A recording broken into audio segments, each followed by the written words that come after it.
وَإِذْ وَعَدْنَا مُوسَىٰ أَرْبَعِينَ لَيْلَةً ثُمَّ اتَّخَذْتُمُ الْعِجْلَ مِن بَعْدِهِ، اور جب ہم نے موسیٰ علیہ السلام سے 40 راتوں کا وعدہ لیا، پھر اس کے بعد تم نے بچڑے کو معبود بنا لیا، وَأَنْتُمْ ظَالِمُونَ، اور تم ظلم کرنے والے ہو گئے۔ اب سین کیا تھا، اس کا بیک گراؤنڈ کیا ہے، وجہ تسمیہ کیا ہے، یہ ہے کہ جب حضرت موسیٰ علیہ السلام کو جیسے ہماری جو کتاب ہے القرآن جو ہے، وہ تو وحی کے ذریعے تھوڑے عرصے میں ہوا، تھوڑے آیات ہوئی، موقع کے حساب سے آیات نازل ہوتی تھیں، ٹھیک ہے، آپ صلی اللہ علیہ وسلم پر، لیکن جو تورات تھی وہ ایسے نہیں ہوئی تھی۔ وہ جو تھی حضرت موسیٰ علیہ السلام کو 40 راتوں کے لیے اللہ تعالیٰ نے بلایا تھا، وہ کوہ طور پر گئے، وہاں پر 40 رات رہے، اور وہاں پر انہیں تختیاں ملی تھیں، یعنی کہ لکھی ہوئی کتاب کی صورت ملی تھی۔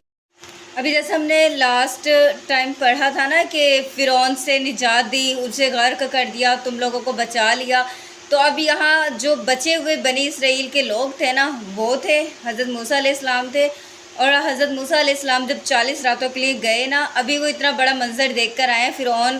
اور اس کے لشکر کا غرق ہونا، اس کے باوجود بھی انہوں نے معبود بنا لیا ایک بچڑے کو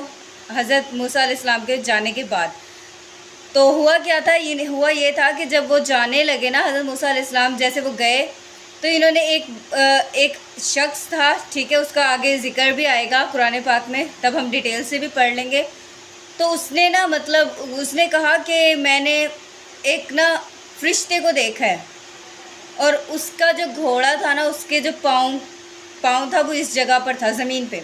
تو اس نے اس زمین سے وہ مٹی لی کہ بھئی یہ مقدس مٹی ہے، ٹھیک ہے، اور ان لوگوں نے پھر زیورات کا ایک بڑا سا بچڑا بنا کے اور اس کے اندر وہ مٹی ڈال دی۔ اب وہ ایک تو وہ خالی چیز تھی، ٹھیک ہے، اور خالی چیز ویسے ہی آواز کرتی ہے، دوسرا اس کے اندر مٹی ڈال دی۔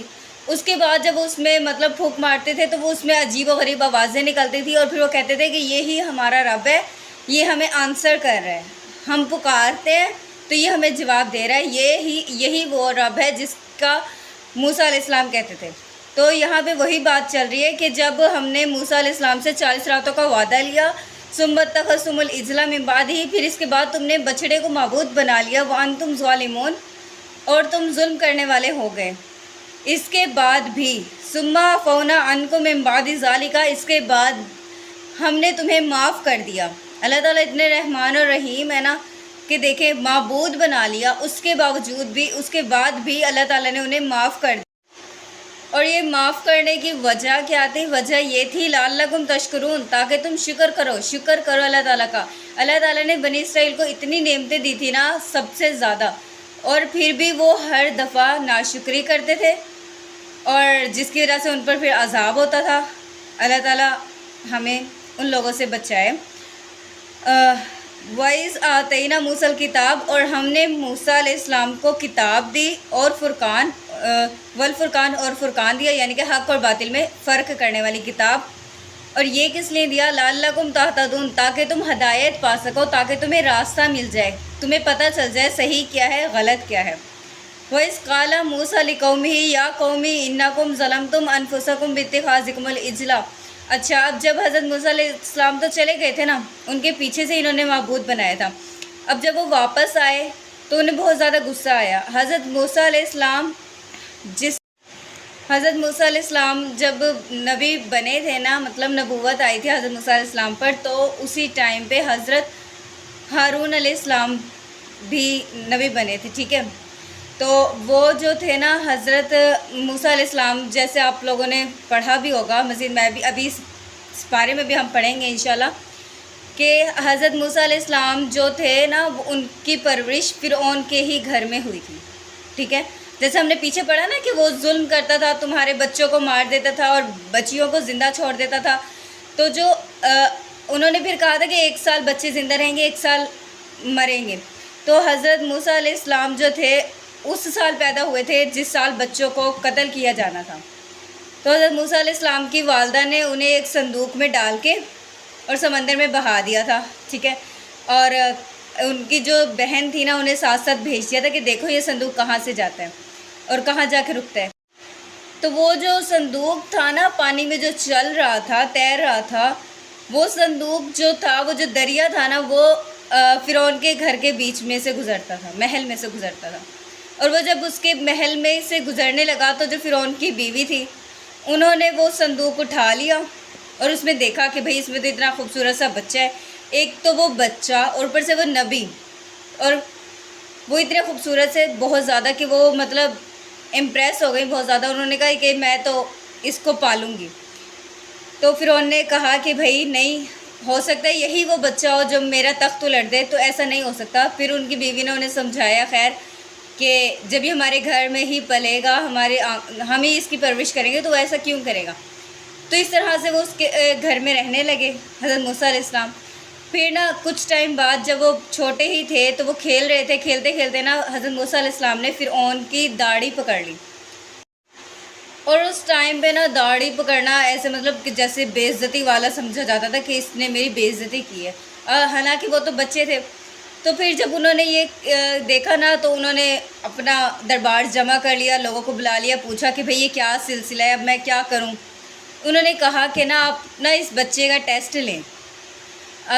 اور نا ٹیسٹ اس طرح سے لیا انہوں نے کہ ایک جو برتن تھا نا اس میں تو انہوں نے رکھ دیے سونا چاندی، ٹھیک ہے، اور ایک برتن میں انہوں نے رکھ دیے کوئلے، گرم اور جلتے ہوئے کوئلے. اور انہوں نے کہا اس بچے کو نیچے چھوڑ دو. ابھی وہ اتنے چھوٹے نہیں تھے کہ وہ چلتے، وہ ابھی کرالنگ کرتے تھے، مطلب پاؤں گھٹنوں کے بل چلتے تھے، ٹھیک ہے. تو جب اس کو نیچے چھوڑا اور انہوں نے کہا اگر یہ زیورات کی طرف جائے گا نا، سونے چاندی کی طرف جائے گا تو یہ ہوگا کوئی عام انسان، اور اگر یہ ادھر جائے گا کوئلوں کی طرف آئے گا تو پھر یہ بچہ ہی ہے، ٹھیک ہے. تو حضرت موسیٰ علیہ السلام جب چلنے لگے تو وہ چلتے چلتے وہ تھے تو بچے وہ کوئلے والی سائڈ پہ چلے گئے اور انہوں نے ایک کوئلہ اٹھا کے اپنی زبان پہ بھی رکھ لیا تھا، ٹھیک ہے، جس کی وجہ سے ان کی پھر زبان بھی جل گئی تھی، ان کی زبان میں تھوڑی سی لکنت آ گئی تھی، ٹھیک ہے. تو اسی لیے جب نبوت کا ان پر اللہ تعالیٰ نے کہا کہ آپ نبی بنیں اور آپ فرعون کی طرف جائیے اور بنی اسرائیل کو آزاد کروائیے، حق کی تبلیغ کیجیے، تو انہوں نے کہا کہ میں یہ کیسے کر سکتا ہوں، میری تو زبان مطلب چلتی نہیں ہے، میں تو اتنی بڑی بڑی تقریریں نہیں کر سکتا، میں اپنی بات نہیں واضح طور پہ سمجھا سکتا، تو میں یہ کیسے کر سکتا ہوں. آپ نے کہا میری ہیلپ کے لیے نا میرے بھائی کو میرا وزیر بنا دیں. اور اسی طرح سے نا وہ پھر دونوں بھائی جو تھے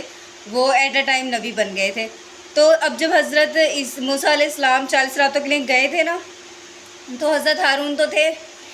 اور جب وہ واپس آئے تو انہیں سب سے زیادہ غصہ اپنے بھائی پر آیا. ابھی ہم نیکسٹ آیات میں بھی پڑھیں گے. تو انہوں نے جب غصے میں کہا کہ بھئی آپ نے کیوں ان کا ساتھ دیا نا، آپ تو نبی کے بھائی ہیں، آپ نے تو حق پر رہنا تھا نا. تو وہ پھر بیچارے سمجھاتے کہ بھئی میں اکیلا تھا، یہ مجھے بھی قتل کر دیتا اگر میں ان کا ساتھ نہ دیتا تو اس لیے مجھے مجبوراً میں چپ کر کے بیٹھ گیا. اور جب وہ واپس آئے تو یہاں کا یہ جو آیات ہے یہ تب کی ہے. وَإِذْ قَالَ مُوسَىٰ لِقَوْمِهِ يَا قَوْمِ إِنَّكُمْ ظَلَمْتُمْ أَنفُسَكُمْ، اور جب کہا موسیٰ نے اپنی قوم سے اے میری قوم بے شک تم نے ظلم کیا اپنی جانوں پر، بِاتِّخَاذِكُمُ الْعِجْلَ ایک بچڑا بنا کر، بچڑے کو معبود، فَتُوبُوا إِلَىٰ بَارِئِكُمْ پس توبہ کرو اپنے رب کی طرف، ٹھیک ہے، فَاقْتُلُوا أَنفُسَكُمْ اور قتل کر دو اپنے جانوں کو، اپنے نفس کو. اب یہاں پہ جو جان ہے نا وہ یہ نہیں تھا کہ اپنی خودکشیاں کر دو، نفس کو یعنی کہ اپنے نفس کی خواہشات کو، ٹھیک ہے، جو اپنی آرزویں ہیں، تمنائیں، انہیں قتل کر دو. ذالکم خیر لکم عند بارئکم اور یہی تمہارے رب کے نزدیک بھی تمہارے لیے بہتر ہے. فتاب